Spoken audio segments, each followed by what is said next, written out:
Independence day cup 2024 ಅಂತಿಮ ಘಟ್ಟ ವಿಜೃಂಭಣೆಗಾಗಿ ನಾವು ನೋಡಲಿಕ್ಕೆ ಸಿಕ್ತು. ಎಂಥ ಮ್ಯಾಚ್ ಅಂದರೆ ಇವತ್ತು ಕಳೆದ 8-10 ದಿವಸದಿಂದ ಈ ಯಶಸ್ವಿಯಾದ ಪಯಣಕ್ಕೆ ಅಂತ್ಯವನ್ನು ಹಾಡ್ತಾ ಇದ್ದೇವೆ. ಎಂಥ ಅಂತ್ಯ ಅಂದರೆ ಇದು ಸೆಮಿಫೈನಲ್ ಮ್ಯಾಚು ಅಥವಾ ಫೈನಲ್ಲು ಅಂತೇಳಿ ಆ ಖುಷಿಯನ್ನು ವ್ಯಕ್ತಪಡಿಸಿದ್ರು. ಬಹಳಷ್ಟು ಅನೇಕ ಕ್ರೀಡಾಭಿಮಾನಿಗಳು ಬಂದಿದ್ದರು ಈ ಒಂದು ಶ್ರೀ ಉಮಾ ವಿದ್ಯಾಲಯ ಆವರಣದಲ್ಲಿ.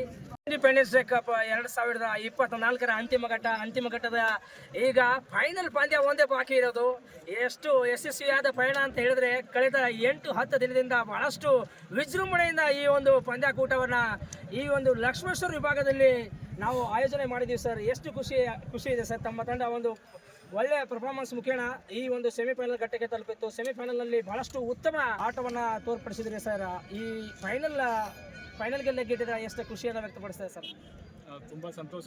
ಪೊಲೀಸ್ ತಂಡದಲ್ಲಿ ಅತಿ ಉತ್ಸಾಹ ಇದೆ ಮತ್ತು ಎಲ್ಲ ಒಳ್ಳೆ ಯಂಗ್ ಪ್ಲೇಯರ್ ಇದ್ದಾರೆ. ಬಾಲರ್ಗಳು ಕೂಡ ಚೆನ್ನಾಗಿದ್ದಾರೆ. ಫೀಲ್ಡಿಂಗ್ ಕ್ಷೇತ್ರದಲ್ಲಿ ಇವತ್ತಿನ ಬೆಳಗಿನ ಮ್ಯಾಚಲ್ಲಿ ಅತಿ ಉತ್ತಮ ಪರ್ಫಾರ್ಮೆನ್ಸನ್ನು ನಾವು ಮಾಡಿದ್ದೀವಿ.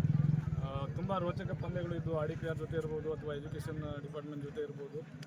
ಒಂದು ಏನಾದರೂ ವಿಶೇಷವನ್ನು ಮಾಡೋಣ ಈ ಸ್ವಾತಂತ್ರ್ಯ ದಿನಾಚರಣೆಗೆ ಅಂತ ನಾವು ಮಾತಾಡಿಕೊಂಡು ತಹಸೀಲ್ದಾರ್ ಸಾಹೇಬರು, ಇಒ ಸಾಹೇಬರು, ನಾವು ಮತ್ತು ಇದರಲ್ಲಿ ಪ್ರಮುಖವಾಗಿ ಈಶ್ವರ್ ಮೆಡ್ಲೇರಿ ಸರ್ ಅವರು ಮುಂದಾಳತ್ವ ಒಳ್ಳೆಯ ಕ್ರಿಕೆಟ್ ಪಂದ್ಯವನ್ನು ಆಯೋಜನೆ ಮಾಡಿದ್ದಾರೆ. ಹೋದ ಸಂಡೇ ಇರ್ಬೋದು ಮತ್ತು ಈ ರವಿವಾರ ಇರ್ಬೋದು ಒಂದು ಒಳ್ಳೆಯ ಎಲ್ಲ ನಮ್ಮ ನೌಕರರ ನಡು, ತಾಲೂಕಿನ ಆಡಳಿತ ಎಲ್ಲ ಸದಸ್ಯರ ನಡು, ಎಲ್ಲ ನೌಕರರ ನಡು ಒಳ್ಳೆಯ ಒಂದು ಉತ್ತಮ ಬಾಂಧವ್ಯವನ್ನು ಹೊಂದಲಿಕ್ಕೆ ಮತ್ತು ಒಬ್ಬರಿಗೊಬ್ಬರು ಪರಸ್ಪರ ಅರ್ಥಕೊಂಡು ಮುಂದಿನ ದಿನಗಳಲ್ಲಿ ನಾವು ಒಳ್ಳೆಯ ಸೇವೆಯನ್ನು ಲಕ್ಷ್ಮೇಶ್ವರ ಜನತೆಗೆ ಸಲ್ಲಿಸಲು ಒಂದು ಅನುವು ಮಾಡಿಕೊಟ್ಟಾಗಿದೆ. ಮತ್ತು ಅದರಲ್ಲೂ ಕೂಡ ಎಲ್ಲರೂ ನಾವು ಪೊಲೀಸ್ ಇಲಾಖೆ ಅಂದರೂ ಕೂಡ ಅತಿ ಹೆಚ್ಚು ಒತ್ತಡದಲ್ಲಿ ನಾವು ಕೆಲಸ ಮಾಡೋದು.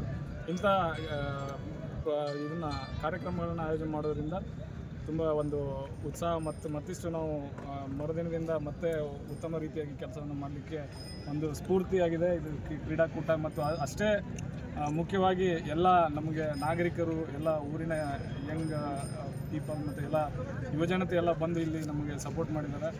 ಜನತೆಗೂ ಕೂಡ ತುಂಬ ಧನ್ಯವಾದಗಳನ್ನು ಹೇಳ್ತೀನಿ. ಮತ್ತು ಎಲ್ಲ ಟೀಮ್ ಆಡಿ ಎಲ್ಲ ಪರ್ಫಾರ್ಮೆನ್ಸ್ ಮಾಡಿರುವಂಥ ಎಲ್ಲ 10 ಟೀಮ್ಗಳಿಗೂ ಕೂಡ ಈ ಯಶಸ್ವಿಪೂರ್ಣ ಇದು ಟೂರ್ನಮೆಂಟ್ ಆಗಲಿಕ್ಕೆ ಕಾರಣರಾದ ಎಲ್ಲ ತಂಡದ ಸದಸ್ಯರಿಗೂ ಕೂಡ ನಾನು ಅಭಿನಂದನೆಯನ್ನು ಈ ಮೂಲಕ ಹೇಳ್ಕೊಡ್ತೀನಿ.